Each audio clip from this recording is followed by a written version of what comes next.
Hello everyone, welcome to the third episode of my Kerbal Space Program Let's Play. Last episode we did a free return mission to the moon, got a nice little chunk of science. This episode we're going to be staying a little bit longer and going for an actual landing. So you can see here we've got a bunch of science. We also had a bit of money there, so we upgraded the astronaut center to allow us to get a few more astronauts and also, more importantly, go on EVA. Now we're trying to select some of the science that we want to help out with this upcoming mission. Right away, we unlock fuel systems, primarily because larger fuel tanks, but also those yellow fuel pipes allow us to make more efficient rockets, as I'll show in a little bit here. We also get electronics that helps out quite a bit with these longer missions. Being able to recharge with solar panels is great. We also get heavy rocketry, which allows us to get some larger engines. With all of our science good and spent, it's time for us to get some contracts to determine what our new mission will be. We do want to land on the moon, so we want to get things that align with that. Bringing a moonstone back is feasible depending on where we land. That Explore Kerbin mission has to do with rendezvousing 2 ships in orbit, which is something that we'll do soon. I eventually want to do these tourism missions, but for now we need to focus on getting science. Similarly with these satellite missions, they're much better once you actually have more powerful communications antennas, and there's a benefit to actually having more satellites. But with those contracts selected, it's time to actually go ahead and build this ship. That ship that we used for the free return is a really good starting point for developing this lander here. We do remember to increase the radiation shielding here, which is useful for that health mod that we've got. Throw some landing legs on that bad boy so it's ready to go for actually landing on the moon. And then we are going to remove that lower section because we've unlocked these larger fuel tanks, and we'll be able to use those to boost up this extra little bit of mass into Kerbin orbit.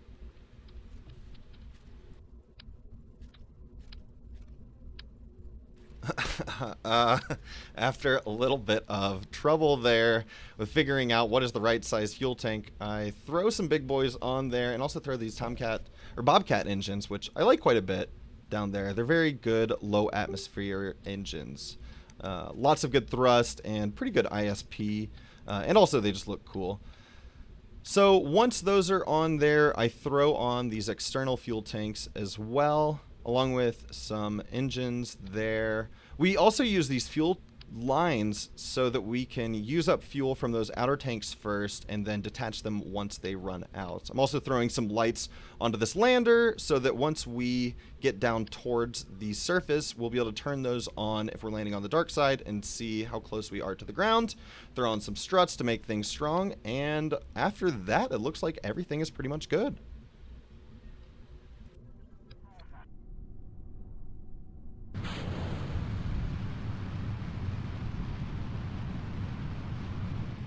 Once again, we are making our way to the moon. This time, unlike the previous launch, we have exclusively liquid engines, which means that we have a bit more control over the thrust to weight ratio, and therefore more control over the speed that we will reach lower in the atmosphere, which means we can make this gravity turn a little bit more aggressive, lower down. It's a little bit unstable there, but before too long, we are pitching over a decent amount and building up this lateral speed quite early on.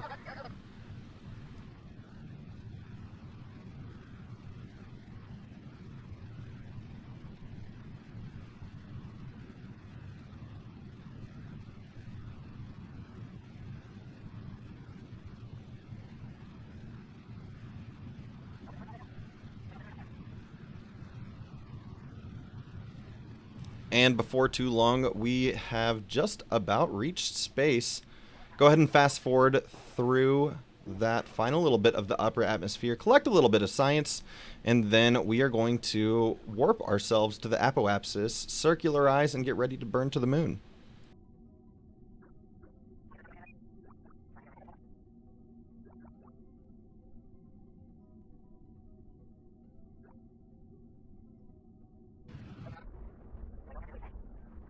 With our launch having set us pretty close to circular, it is just a short burn to finish the job and put us in orbit of Kerbin, and then we need to set up a transfer to the moon again, just like we did last time.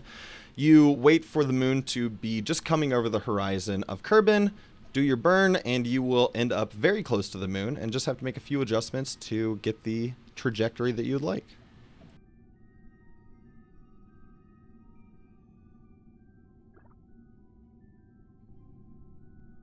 Whereas last time we were going for a free return, this time we are actually going to be trying to land. So the plan is to come in at a pretty high altitude, then create a elliptical orbit with our periapsis quite low to the ground. And ideally, we want to be landing on the daytime side. So right here, we have our periapsis coming in close to where the night-day terminator is, and once we actually start burning at that periapsis, that means that we are going to come in for a landing on the daytime side, just like we want. Skipping ahead a little bit here, we get to our transfer burn to go to the moon, and this is an interesting burn because we don't have enough delta V in this stage to actually complete the burn, so I reduced the thrust to weight in that first stage to match this stage's so that we could have an accurate prediction of how long we need to burn. We get through most of this burn here and then need to do a little bit fine-tuning of our capture burn once we get to the moon.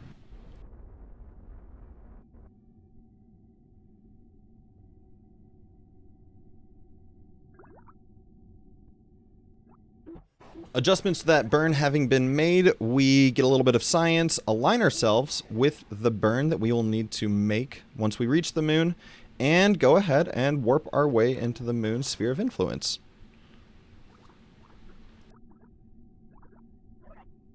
Unlike our previous trip to the moon, we actually have EVA capabilities there, so we step out of the door, grab a little bit of science, and then get ready to capture in moon orbit.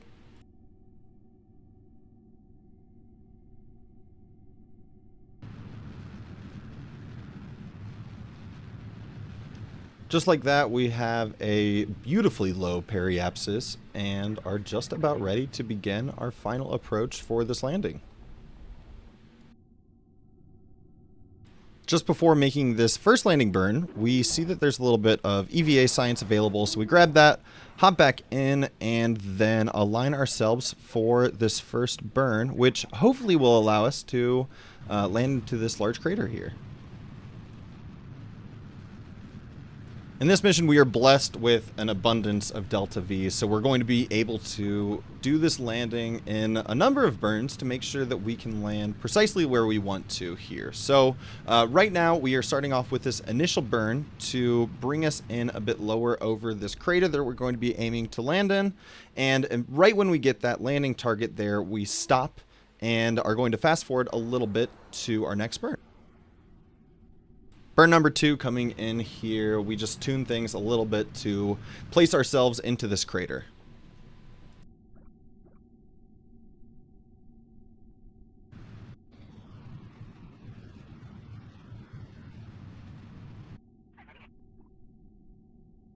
A couple burns later, we are safely on our way to land into the crater. And it comes time for us to begin one of our final landing burns here, arresting most of our lateral velocity. I want to try to avoid all of these large craters here, so we're just going to be seeing where that target brings us, and it looks like we should be able to land a bit short of these two guys here. I am a little bit absent-minded and separate these two stages while this one is still burning, but I ignite my next one. It has more thrust-to-weight ratio, and we're able to separate, and it ends up kind of being a little bit cool. Just arresting the remainder of my lateral velocity here as we find what looks to be a pretty solid landing site, and we are down now to just some vertical velocity that we'll need to get rid of for this landing.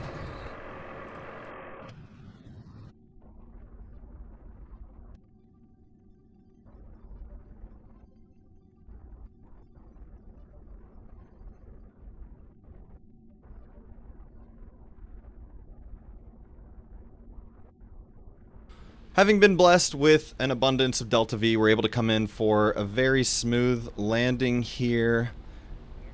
I mean, really, I am just playing it safe. I see how large this slope is, though, which is why I'm trying to be safe here, rotating a little bit to try to position those landing legs as optimally as possible. And now that we're landed, the SAS is really what's holding me up straight here. Now that we're on the surface, we get to do what we came here for and collect some of that delicious, delicious moon science. Much to my dismay, this ends up being a pretty unstable landing site. I think it's just an issue with the physics engine, but the Kraken gets a hold of me, and you can see that the ship starts oscillating back and forth. I do get Jeb on out. He does a little EVA report, but I just don't trust this enough to have him head away from the spaceship and plant a flag. I mean, if this thing were to fall over, we could very well be in trouble. I consider trying to retract those landing legs there to try to reduce issues with the physics engine here, but I mean, it's really getting close to toppling over, so I just decided that the safest course of action is for us to go ahead and leave with the science that we've earned and come back at a later time.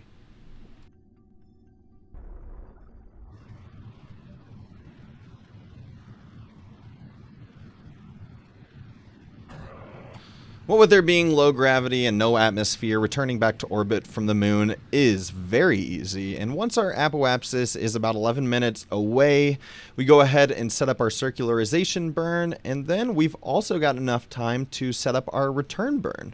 When you're coming back from the moon, the goal is to reduce your velocity and reduce your energy and make yourself fall back towards Kerbin. So you want to increase your speed when you are moving in the opposite direction that the moon is traveling. So in this case, that means setting up a burn on the Kerbin side of the moon. We just get it set up there so that our periapsis is at our optimal entry point of 20 to 35 kilometers.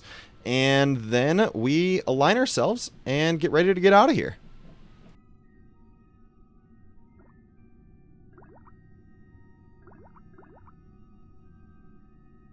Prior to executing these turns, we once again utilize our thrust limiter to give us a little bit more precision over exactly how much we're going to be changing our velocity. The goal, of course, here being to be as precise as possible so that we have as much fuel left over for the re-entry burn back into Kerbin's atmosphere.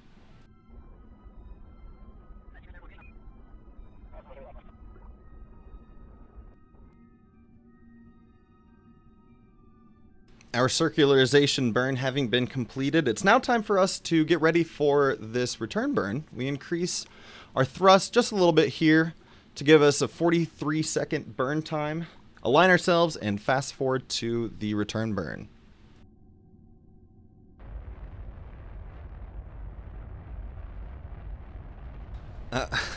Looking back on it now, I was maybe a little bit overzealous with that thrust reduction, but I do like my precision, and once this burn is complete, we've got a pretty good re-entry back into Kerbin's atmosphere. And by this point, y'all know the drill. We jump ahead to re-entry, utilize our remaining fuel to reduce our re-entry speed, and get ready to head back into the atmosphere.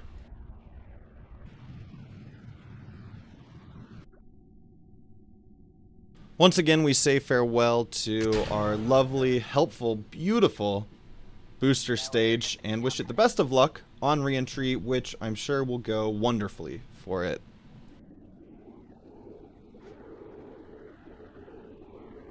Re-entering the atmosphere at this shallow of an angle means that it takes a while for us to slow down, but before too long we do, and it looks like we're going to be landing right in the middle of a city. We pop our chutes a little bit early after collecting a bit more science here. 13,000 meters above the ground, and now it's all just about waiting for the ship to descend.